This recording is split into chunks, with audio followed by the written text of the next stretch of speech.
So important.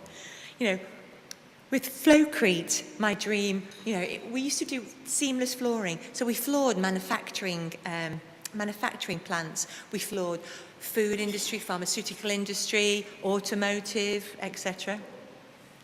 And then, because manufacturing was going down like this in the UK, and you know, all the team were going, what am I going to do? What are we going to do, Don? I said, well, come on, we've got to change, haven't we? We've got to do something different.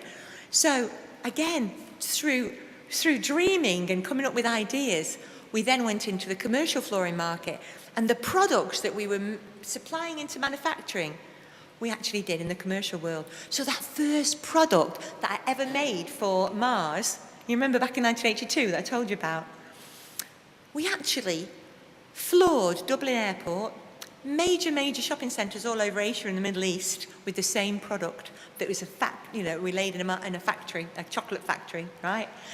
But instead of having flint and granite as the components, we put recycled mirrors and glass in it. So 85% of it was recycled material, yeah? So it reflected.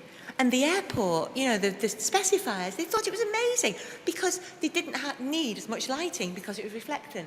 So it was all mainly recycled, but then it actually helped with the carbon footprint of the building too, which was fantastic.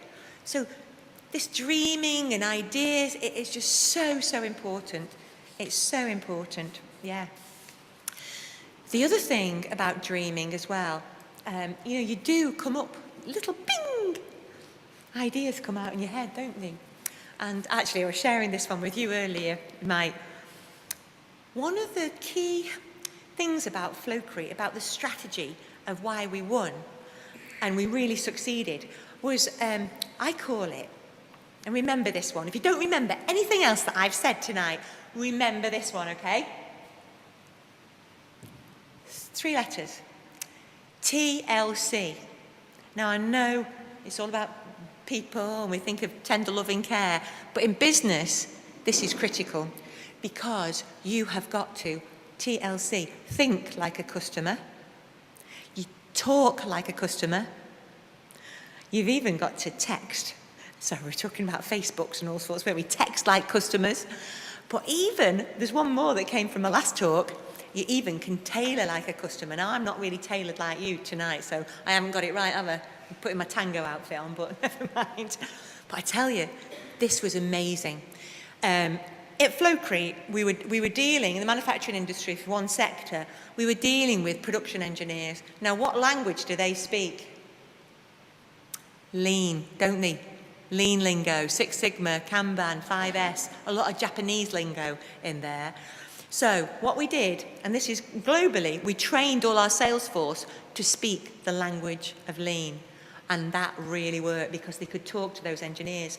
We even dressed them, blue shirts with the logo on, like the engineers on the shop floor, and it worked because they had rapport with the customer, and that really worked. So talking like a customer.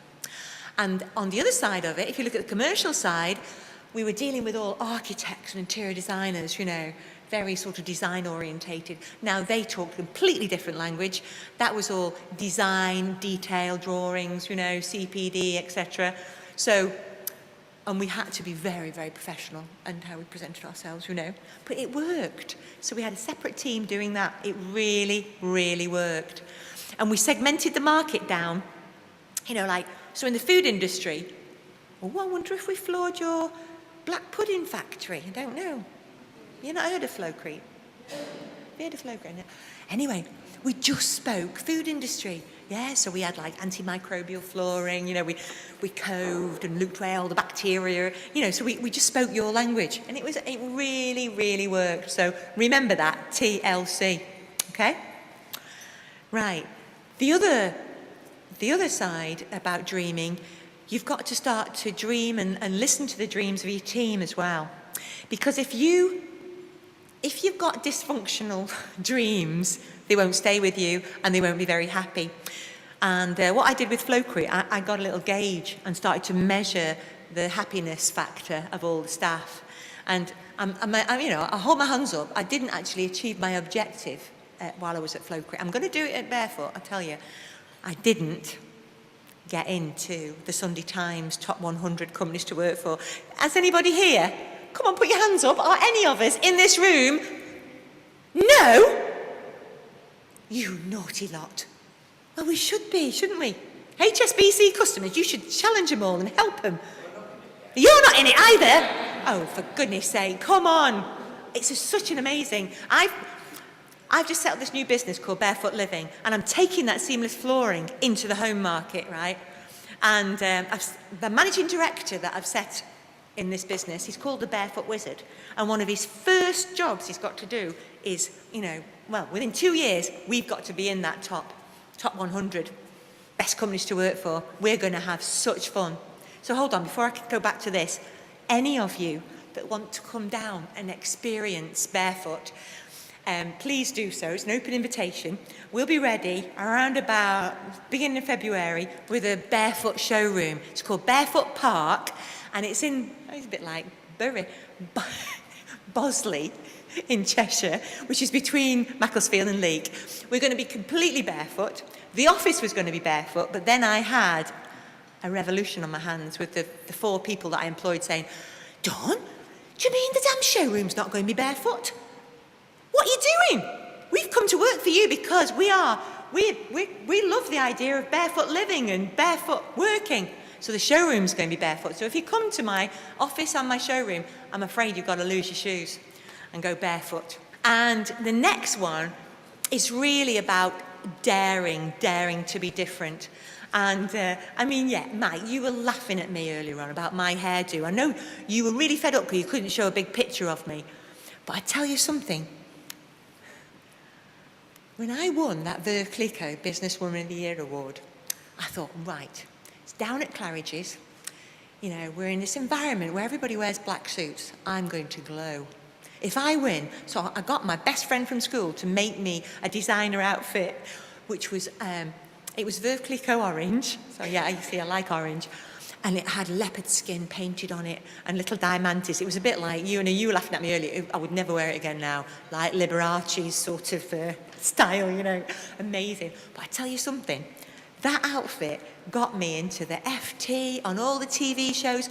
I was just like, really shone out from the crowd, and it worked. It really, really worked. We got such recognition. It was fantastic. So you have to dare to be different. You have to think of who you are. What's your brand as an individual? And what's your brand as a company too? And what's unique about you? It's really, really, you've got to sort that out. Now, on the slide here, I've got this graph that starts to, climb. And it started to climb about 1990. And that was where I got innovation awards from the government. I got about 200 grand from the government, the DTI, on these smart awards. And that really helped us go, wow, because we were bringing in new products. But the next different thing I did, and this is where I'm going to talk about it, I discovered Feng Shui in 2004. Now, so many people have said to me, Dawn, what on earth are you doing? But I tell you, I'm a believer. And in 2004, we were in a pickle. Flowcrete were in a pickle. Basically, we were losing money. You wouldn't have liked us then. The banks. We lost £500,000 that year, which was not nice. Everybody, Dawn, what we're going to do, what we're going to do, Dawn. And so what I used Feng Shui in the business. Now, what it was really, actually, let me just tell you, in Feng Shui, the first thing that a Feng Shui consultant, when they come to your home or your business, they start to look around at the environment and they spot clutter. Clutter is like stagnating energy, piles of papers, filing cabinets full, and